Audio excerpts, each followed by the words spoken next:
The Case of the Derelict Daughter, Episode 2, Kappas.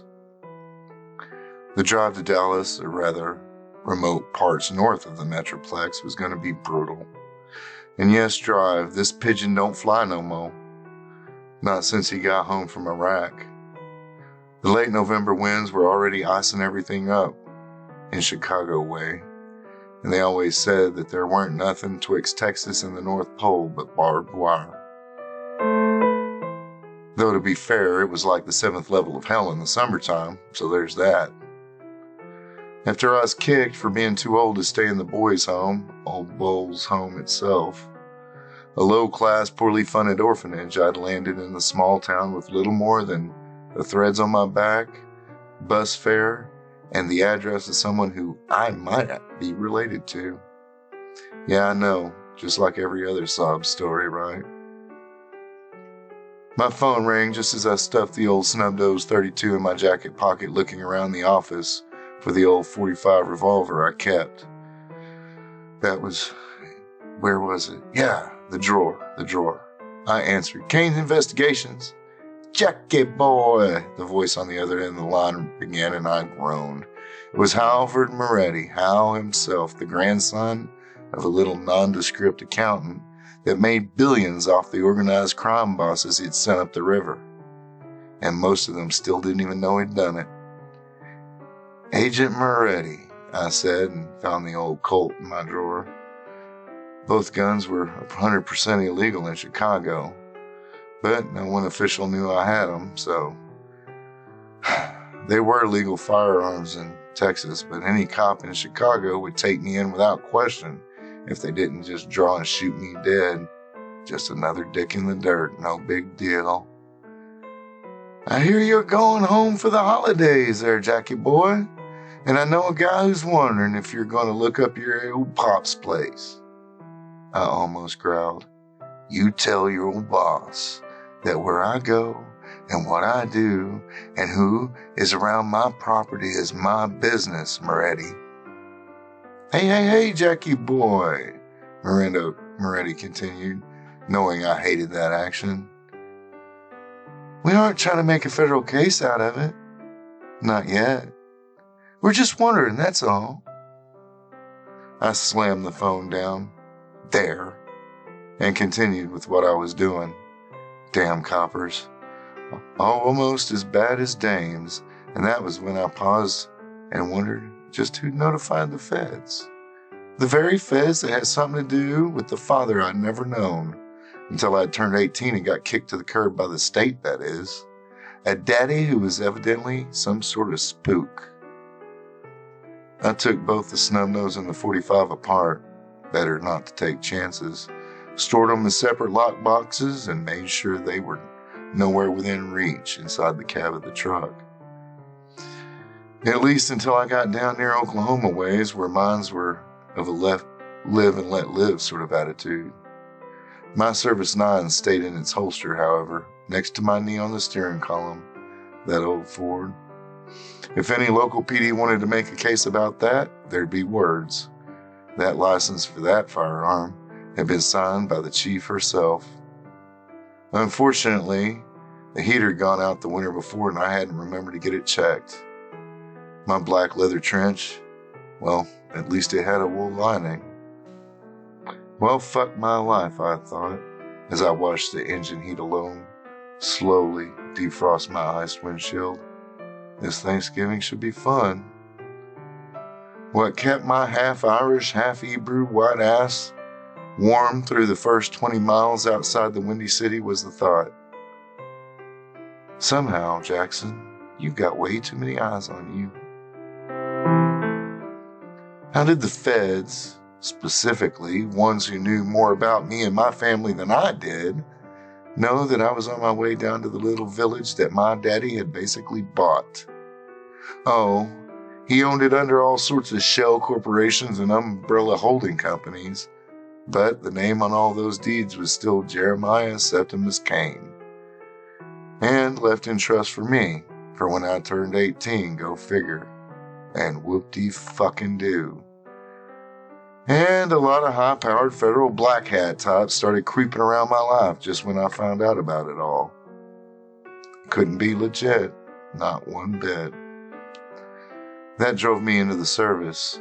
Hell, I'd always been good at killing shit and getting away with more shit. Why not put it to use? And I did, on a black team that functioned in and around the Middle East. But then, I'd seen enough, done enough, tried to quench the anger of an abandoned boy with blood. Yeah, sure, it was terrorist, bad guy blood, but killing of any sort, it's wrong, just plain wrong, and it's unfortunate that sometimes there's no choices left to a fella, to either the person on one end or the other of those kinds of contests. I drove on, thinking, remembering. The war had changed who I was, what drove me. I took up with the local PD in Friendship, Texas. Just 2 squad cars on a forgotten highway 50 miles north of the DFW Metroplex. And I met her. A flash. Blood. The whole damned room. It was red, wet, and smelled of copper. It was her blood, her life, her soul painting the living room of the house that we should have soon moved into as husband and wife. Her blood. It dripped down the teal walls, her favorite color, and I would have surprised her with it. I was sweating. Thin lines of salty fluid rolled down my forehead and face. I looked down at my clothes were soaked in sweat, and the cab of the pickup was steaming down in the negative-degree air on the highway. I thought, damn heater must have started to work. Flashing lights caught me as I just passed the old Oklahoma border into Texas. I slowed, sighing as I pulled over to the side and waited, looking for both my license and insurance paperwork. After a time, a knock came at the passenger side of the truck instead of the driver's, which surprised me. "Damn it, Jackie, you want to let a fella freeze?" A familiar voice came from outside. Oh, fuck, I thought, and I leaned over and popped the lock in order to let the now Texas Ranger get in and out of the cold rain.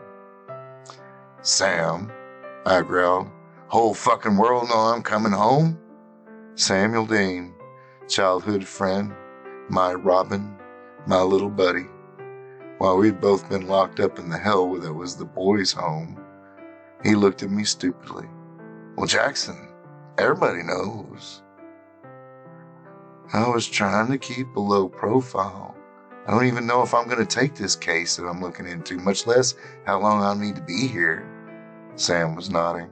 "Look, I thought you should know." He paused, scratching his chin. "Spit it out, Sammy. What's going on?" I paused.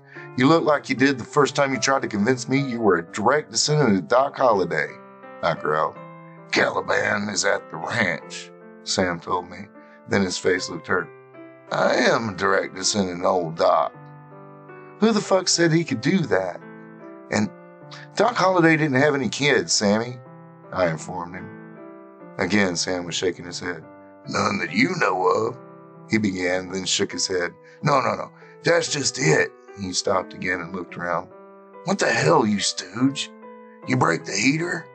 Is it like stuck on or something? It's like 150 degrees in here." "Hey, I'm a goon, not a stooge, and you remember it," I replied and rolled down the window. "Yeah, things on the fritz."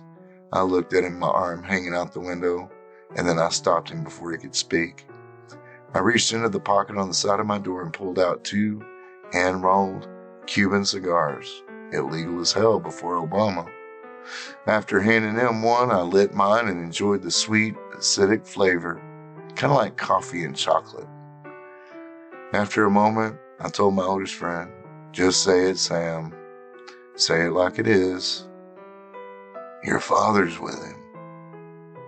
With a calm I did not know I had, I turned my head, confused, took out the cigar and said, "Say it again, Sam." "That's what the old man said," Sam said, his expression also confused. I leaned back and watched the ceiling as he continued. He introduced him as Jeremiah Kane. Thing is, Jackson, Sam said. Shook his head and took off his white cowboy hat. Man doesn't look no more than 30. Kind of like you.